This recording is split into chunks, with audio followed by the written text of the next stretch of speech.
Hello guys, আজকে ছিল 26শে August, আমার বার্থডে। আজকের দিনে আমি কি করলাম, কি গিফট পেলাম তোমরাও দেখো। তো গাইজ, সন্ধ্যেবেলা বেরিয়ে গেলাম একটা রেস্টুরেন্টে ডিনার করতে। এই রেস্টুরেন্টে অনেকদিন ধরে আসার ইচ্ছা ছিল, আর আজকের দিনটাও ভালো ছিল, তাই ফটাফট দেরি না করে ঢুকে গেলাম ওজি রেস্টুরেন্টে। আচ্ছা, ওজি মানেটা কি? বাই দ্য ওয়ে, এখানের অ্যাম্বিয়েন্সটা দারুণ ছিল, মকটেল ককটেল সবকিছুই অ্যাভেলেবেল ছিল। এখানে রুফটপ সিটিং তো ছিলই, তার সাথে ঝিলের সামনে খুব সুন্দর ডিনার করার সুবিধাও ছিল। আর এখানে ফটোশুট করে ফেসবুকে আপলোড করে তোমাদের বন্ধু বান্ধবীদের জ্বালাতেও পারবে। By the way, menu card দেখে এখন কিছু অর্ডার করা যায়। একটা ইটালিয়ান পিৎজা, দুটো মোহিতো অর্ডার করলাম। অর্ডার করে 10 মিনিটও হয়নি, প্রথমে মোহিতো চলে এলো। আনারসের খুবই স্ট্রং ফ্লেভার ছিল, সাথে টেস্টিও ছিল। এটা শেষ করতে পারেনি, তখনই পিৎজাও চলে এসেছে। এটা যতটা বড় ছিল তার থেকে বেশি টেস্টিও ছিল। রেকমেন্ড করছি, একবার এসে ট্রাই করে দেখো। পিৎজাটা শেষ করার পর ক্যামেরাম্যান দেখি আমাকে বার্থডে গিফট দিল। চলো খুলে দেখা যাক কি এনেছে আমার জন্য।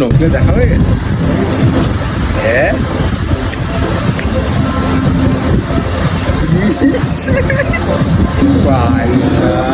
তোমরা আমার রিয়াকশন থেকে বুঝতেই পারছো আমি কতটা অবাক হয়ে গেছি। এত এক্সপেন্সিভ গিফট পাবো ভাবিনি। অটোমেটিক টাইটান ওয়াচ, এটা আমার উইশ লিস্টে ছিল। আমার হাতে কেমন লাগছে বলতে ভুলো না। আর হ্যাঁ, এই ক্যামেরাম্যান কে হতে পারে কমেন্টে বলো, দেখি কারা কারা সঠিক বলে। তারপর আরেকটা আইটেম ড্রাগন চিকেন কাবাব অর্ডার করলাম, যেটা এখান থেকে রেকমেন্ড করলো। খেতে ভালোই ছিল, কিন্তু আমার পিৎজাটা বেশি ভালো লেগেছিল। তো গাইজ, আজকের জন্য এটুকু, দেখা হচ্ছে নেক্সট ভিডিওতে। টাটা।